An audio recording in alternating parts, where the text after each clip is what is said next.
أهلا بيكم. كتير جدا مننا أو معظمنا بيقرأ القرآن من غير ما يعرف أحكام تجويده أو أحكام تلاوته الصحيحة، سواء كان أحكام تلاوة التجويد أو أحكام ضبط الكلام من حيث التشكيل. والحقيقة أهمية الأحكام دي تكمن في إن حضرتك ممكن تغير معنى الكلمة كليا لو أخطأت في لفظة واحدة بس أو في شكلة واحدة في الكلمة. خليني أديلك مثال. ربنا سبحانه وتعالى بيقول في القرآن الكريم: إنما يخشى الله من عباده العلماء. لو حضرتك قرأتها إنما يخشى الله من عباده العلماء، كده حضرتك نسبت الخشية لله سبحانه وتعالى من العلماء، والعياذ بالله. يعني حضرتك كأنك بتقول إن ربنا بيخشى من عباده العلماء خاصة، والعياذ بالله طبعا. فده مثال بسيط يعرفك أهمية وخطورة إن أنت ممكن تغلط في تشكيل بسيط. خلينا أديلك مثال تاني. ربنا برضه سبحانه وتعالى بيقول في القرآن الكريم في سورة التوبة: قاتلوا الذين لا يؤمنون بالله ولا باليوم الآخر ولا يحرمون ما حرم الله ورسوله ولا يدينون دين الحق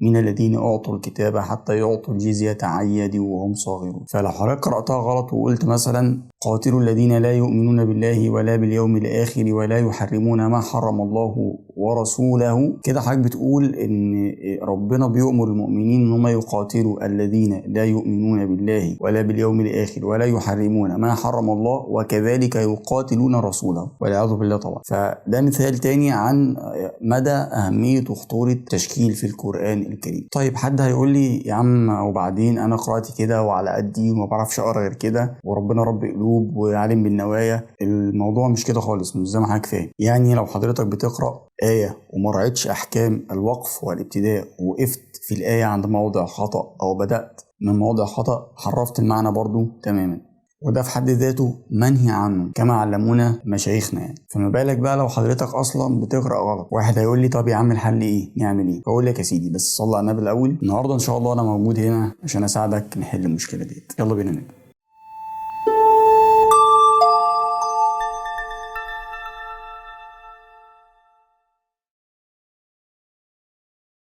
السلام عليكم ورحمه الله وبركاته. ازيكم يا شباب؟ ايه الاخبار؟ بدايه كده اعرف حضرتك بطريقه بسيطه جدا التشكيل بيتنطق ازاي، وتتعرف على علاماته ازاي بكل سهوله، وان شاء الله مش هسيبك غير لما تفهم كل تشكيله حرف كويس. طيب في البدايه كده في اللغه العربيه لا تخلو كلمه او لا يخلو حرف من ان هو يكون مفتوح او مكسور او ساكن او مضموم او مشدد. طيب تميز بينهم ازاي ونطقهم بيبقى ازاي؟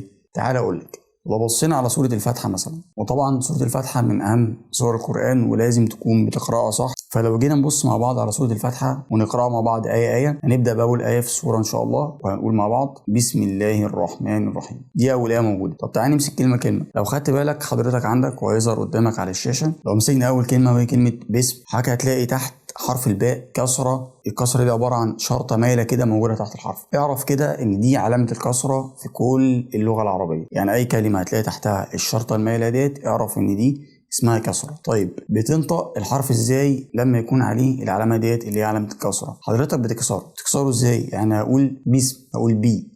خلينا نتكلم عن حرف بس اللي هو حرف الباء، هقوله بي، مش هقول بو ولا با، هقول بي. ده الكسر بتاع الحرف. فلو وصلته بالحرف اللي بعديه اللي هو حرف السين، لو خدت بالك هتلاقي ان حرف السين دوت عليه زي علامه بسيطه كده او علامه صغيره. دي علامه بتدل على سكون هذا الحرف. سكونه دوت يعني ايه؟ يعني ان حضرتك بتنطقه بشكل بسيط، يعني مش بتظهره قوي، ولا بيكون مشدد ولا بيكون مفتوح ولا بيكون مضموم ولا مكسور. طيب ازاي؟ هنقول بسم. ما قلتش بسم ولا بسم ولا بسم، لا بقول بسم. فلو خدت بالك السين انا نطقتها ولكن ما شددتش الحرف ولا كسرته ولا فتحته ولا ضميته. الحرف اللي بعد كده حرف الميم، بسم الله، بسم الله. برضو حرف الميم زي ما احنا شايفين عليه نفس الشرطة المايلة اللي هي بتدل على كسر الحرف، فبرضه بنطقه مكسور، بقول بسمي. كده عرفنا الكسرة شكلها بيكون عامل ازاي والعلامة بتاعتها ايه وبتتنطق ازاي في اول كلمة في سورة الفاتحة وهي بسم. طب الكلمة اللي بعد كده بسم الله، كلمة الله، بسم الله. الهاء لو خدنا بالنا الأخيرة في كلمة الله مكسورة، فبرضه بكسرها. بسم الله الرحمن الرحيم، بسم الله. طيب لو خدنا بالنا برضه من اللام اللي هي قبل الهاء، هنلاقي عليها علامتين: علامة الشدة وعلامة الفتحة. طيب علامة الفتحة بتفتح الحرف لله، لا لله. طيب الكلمة اللي بعد كده كلمة الرحمن. الرحمن لو خدنا بالنا من أول حرف الراء كده اللي هو التشكيل اللي عليها، هنلاقي عليه علامة الفتحة، دي علامة مضادة لعلامة الكسرة، بتبقى فوق وبتبقى مايلة برضو بس بتبقى فوق الحرف، ودي بتدل على فتح الحرف. فتح الحرف بيكون ازاي؟ بقول الرحمن، مش الرحمن ولا الرحمن، بقول الرحمن. وبعدين الكلمة اللي بعد كده الرحيم، نفس الكلام برضو لو خدنا بالنا هنلاقي الراء في الرحيم عليها برضو فتحة، فبرضو بننطق الحرف مفتوح. حرف الياء في الرحيم عليه كسرة فبنكسر الحرف.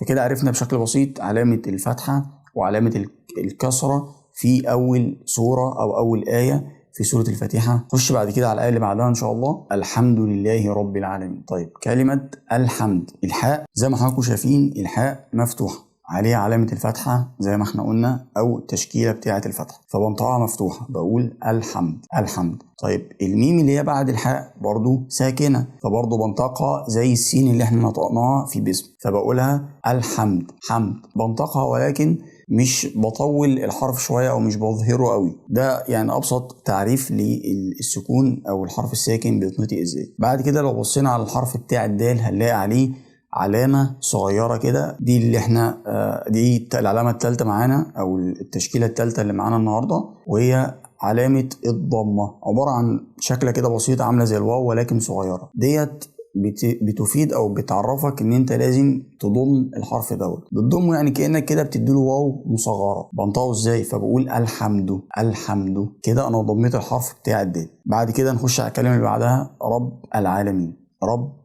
العالمين، الحمد لله رب العالمين. الراء في كلمة رب مفتوحة والباء مكسورة. رب العالمين، الكسرة اللي في حرف الباء الأخير في كلمة رب مع الألف اللي في كلمة العالمين بقربهم من بعض في النطق بحيث إن هما يتلزقوا في بعض. حاجة كده إنجاز التعبير اللي إحنا بنوصل الحرف اللي هو المكسور الأخير دوت مع الألف اللي بعديه بصورة كده سريعة بحيث إن هما كأنهم مثلا حرف واحد أو الفرق بينهم بسيط.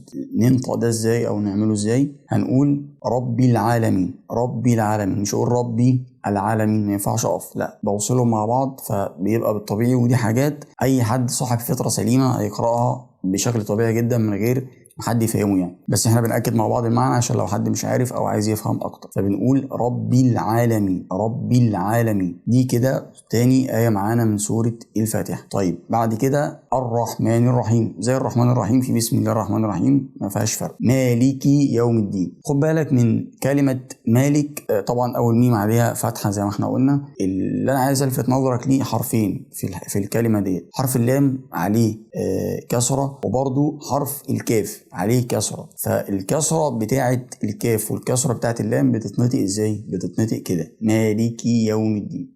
الياء او الكسرة الاخيرة اللي هي بتاعة حرف الكاف ديت انا بظهرها شوية عشان تبان الكسرة بتاعتها، بس مش بظهرها قوي لحد ما اقلب الحرف بتاع الكاف ياء. يعني ما اقولش مالكي كده انا طولت الكسرة او انا قلبتها ياء، ده برضو خطأ. فبس بكسر الحرف كسرة خفيفة وبعدين بخش على الصورة اللي بعدها لو هوصل يعني، او بقف عليها عادي من غير ما اظهر الكسرة اصلا. فبنقول مالكي يوم الدين. مالكي يوم الدين ده دي مظهر الكسرة بتاعت الكاف شوية ومش هظهرها قوي ولا اللي انا مظهرهاش اصلا. ما قلتش مالك يوم الدين يبقى انا كده سكنت حرف الكاف وده برضو خطأ. فخليك متوسط، بنكسر حرف الكاف ولكن كسرة بسيطة متوسط. الكلمة اللي بعد كده معانا هي كلمة يوم الدين. يوم الدين برضو نفس الكلام، الميم مكسورة والياء في كلمة يوم يعني الياء مفتوحة والميم مكسورة. فالكسرة بتاعت الميم نفس الكلام بظهرها شوية وبرضو بوصلها بالحرف اللي بعد كده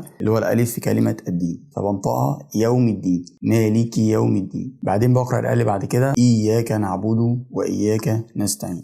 الشكل اللي معانا دلوقتي هي الشكل الرابعة اللي احنا بنتكلم عنها، وديت لو خدنا بالنا هي عبارة عن زي 3 سنون كده زي حرف السين بتبقى على الحرف. دي العلامة دي اسمها علامة الشدة، ودي نطقها او بتعرفك يعني ان انت تشدد الحرف دوت. تشديد الحرف بشكل بسيط كده اللي انت بتخلي الحرف اللي انت بتنطقه دوت كأنه حرفين مش حرف واحد.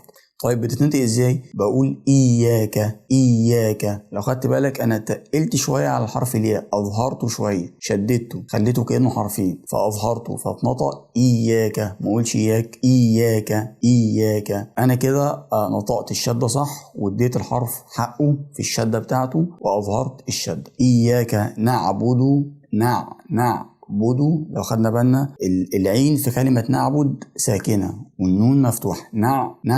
قلنا الحرف اللي بيكون ساكن مش بننطقه قوي، ما بقولش نعبده كده انا ضميته ولا بكسره ولا اللي انا بفتحه بقول نعبده لا بسكنه بس، فبنطقه نعبده. والباقي اللي بعد العين مضمومة، فبنتقل من تسكين حرف العين إلى ضمة حرف أو تضميم حرف الباء، فبيتنطق نعبد.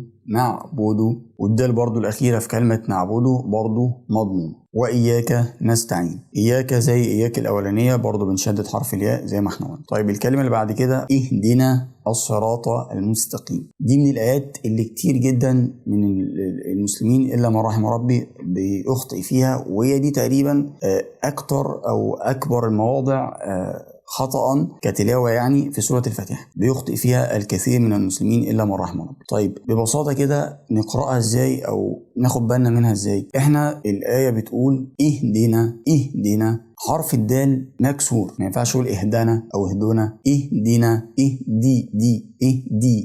اهدنا. بعدين الكلمة اللي بعد كده الصراط، ما قلتش صراط كده انا قلبت الصاد سين وكده غيرت الحرف وبالتالي غيرت المعنى، وده زي ما احنا قلنا منهي عنه. فالصاد صاد زي ما تيجي تقول مثلا صحة، زي ما تقول مثلا صاحبي، عمرك هتقول سحبي او عمرك هتقول صحة، هتقولها صحة. نفس الكلام هنا صراط بتتنطق صراط، والطاء بظهرها برضو فبقول صيراط مش صارات، بنطق الحرف بتاع الراء مكسور بأظهر الكسرة بتاعته، وبنطق حرف الطاء بفخمه كده لأنه من الحروف المفخمة. المفخمة ديت يعني الحرف بيبقى كأنه غليظ كده تخين يعني، فبتظهره قوي فبنقولها الصراط.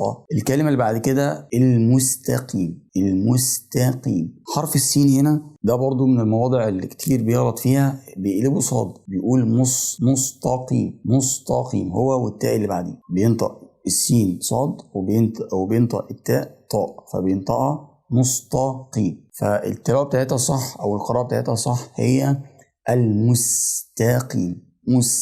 يعني لو قلبت او قصيت الكلمة نصين مثلا وقلت مثلا موس، هتقول موس، عمرك هتقول موس ولا تقول موس؟ هي مستقيم، وبعدين اقول تقيم مش تقيم، النص الاولاني موس والنص الثاني تقيم، اوصلهم ببعض مستقيم، بس الموضوع سهل وبسيط يعني. فهيبقى نطقها صحيح اهدنا الصراط المستقيم. الآية اللي بعد كده صراط الذين أنعمت عليهم. أنا مش عايز أقف على كل كلمة، أنا بس بقف على الكلمات اللي هي البارزة أوي اللي ممكن أكون لاحظت أخطاء كتير فيها، لكن إحنا خلاص عرفنا الكسرة بتتنطق إزاي، وعرفنا الفتحة، وعرفنا الضمة، وعرفنا الشدة، وعرفنا السكون، وبرضه ممكن أراجع عنهم تاني أو أراجع عليهم تاني إن شاء الله في آخر الفيديو. الكلمة اللي إحنا هنقف عنها هنقف عندها في الآية ديت هي كلمة أنعمت عليهم. ما ينفعش أقول أنعمت، النون هنا ساكنة فمش بفتحها ولا بكسرها عشان المعنى ما يتغيرش، بنطقها ساكنه يعني بظهرها اظهار خفيف. انعمت عليهم. خد بالك من التاء بتاعت انعمت مفتوحه، انعمت يعني بتنسب النعمه لله سبحانه وتعالى. نرجع للاخطاء اللي احنا قلنا عليها اللي هي ممكن بتحرف الكلمه تماما. لو حضرتك غيرت الشكل بتاعت حرف التاء وخليتها مضمومه يعني قلت انعمت كده، حضرتك بتنسب النعمه ليك انت، يعني انت اللي انعمت والعياذ بالله يعني، فربنا سبحانه وتعالى هو اللي انعم، فانت بتفتح الحرف بتاع التاء بتقول صراط الذين انعمت عليهم. يعني انت يا رب الذي انعمت عليه. غيري خدنا لو خدت بالك من الراء في غيري مكسوره كتير جدا، برضه انا لاحظتها ناس بتقراها مفتوحه، هي مكسوره فبنقولها غيري المغ. الحرف الميم في المغضوب برضه عشان هو بعديه حرف غين، هو برضه من الحروف اللي هي مفخمه يعني، فممكن تفخم برضه حرف الميم معاك تخليه كده زي ما احنا قلنا تخين، فطبعا ده خطا. حرف الميم بيبقى مرقق يعني او النطق بتاعه بيبقى لطيف شويه، فما يقولش مغ. حرف الميم ما بيتنطقش كده، بيتنطق ميم، هتقوله ازاي؟ مغ انتقلت من الترقيق بتاع الميم الى التفخيم بتاع الغين. طبعا المساله مش هتيجي بسهوله او مره واحده، هتيجي بالتدريج، بس المهم ان انت بتكون تحاول تحسن من قراءتك ومن تلاوتك. النبي عليه الصلاه والسلام قال في حديث: الذي يقرا القران وهو ماهر به مع السفره الكرام البرره، والذي يقرا القران وعليه شاق فله اجران. يعني ان شاء الله حضرتك هيبقى ليك اجرين باذن الله، ان انت القران بيبقى صعب عليك ومع ذلك بتحاول تقراه وتتعلمه وتتعلم ان انت تنطقه صح، فان شاء الله نحتسب عند الله سبحانه وتعالى ان انت يبقى ليك اجرين زي ما النبي عليه الصلاه والسلام قال. فكلمه المغضوب بنتقل من الترقيق بتاع حرف الميم الى التفخيم بتاع حرف الغين من غير ما الحرفين يتأثروا ببعض، فبنطقها المغضوب. المغضوب عليهم غير المغضوب عليهم ولا الضالين. الكلمة بتاعت ولا ما ينفعش اقول ولا كده، في خمط اللام في موضع مش بتتفخم فيه، والواو برضو نطقها نطق خطأ يعني، فما اقولش ولا الضالين. والضاد بتبقى ضاد مش دال، يعني ما نقولش ولا الدال ولا ضاء واقف عليها كده او انطقها يعني اخطفها، لا الضاد. والضاد بظهر حرف الضاد شويه، فمش بخطفه يعني، لا اظهره شويه، فاقول ولا الضالين.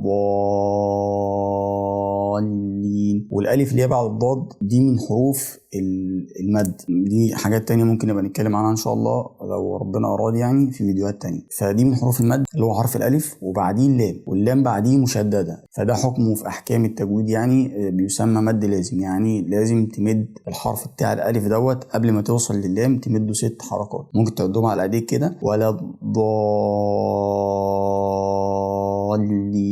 في الاول هتعده على ايديك، بعد كده هتتعود ان شاء الله. فده حكمه مد لازم، يعني لازم تمده 6 حركات. تمد الالف قبل ما توصل لللام تمدها 6 حركات. نقولها مره كمان: ولا الضالين. بس كده، هي دي الفاتحه ببساطه، واتمنى يكون الموضوع كان بسيط بالنسبه لكم. خلينا نقراها مع بعض تاني كده مره سريعا يعني. بسم الله الرحمن الرحيم.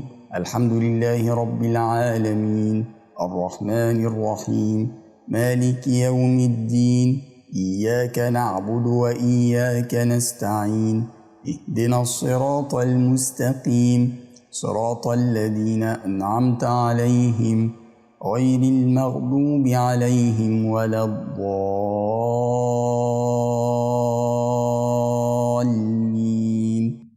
هي دي قراءة الفاتحة إن شاء الله الصحيحة. فأتمنى إن أنت تبدأ تتعلم وتراجع الفيديو ده مرة واثنين وثلاثة لحد ما تفهم، وتدور برضو على فيديوهات تانية ممكن تبقى فيها شرح لحاجات تانية. يعني احنا النهاردة اتكلمنا عن علامات التشكيل في اللغة العربية، وقلنا هي عبارة عن الفتحة، والفتحة دي رسمتها بتبقى عبارة عن شرطة مايلة فوق الحرف، وقلنا الكسرة بتبقى عبارة عن شرطة مايلة تحت الحرف، وقلنا الضمة بتبقى عبارة عن زي واو صغيرة كده فوق الحرف، وقلنا السكون بيبقى عبارة عن علامة كده قريبة من حرف الحاء، والعلامة الأخيرة اللي اتكلمنا عنها هي علامة الشدة، وقلنا عبارة عن 3 سنون زي السين كده بتبقى فوق الحرف، ودي بتعرفك ان انت تشدد الحرف دوت، يعني تخليه بمقام حرفين. في النهايه اتمنى يكون الفيديو بسيط وسهل بالنسبه لكم وواضح، وان شاء الله اشوفكم في فيديو جديد. سبحانك اللهم وبحمدك، اشهد ان لا اله الا انت، استغفرك واتوب اليك. السلام عليكم ورحمه الله وبركاته.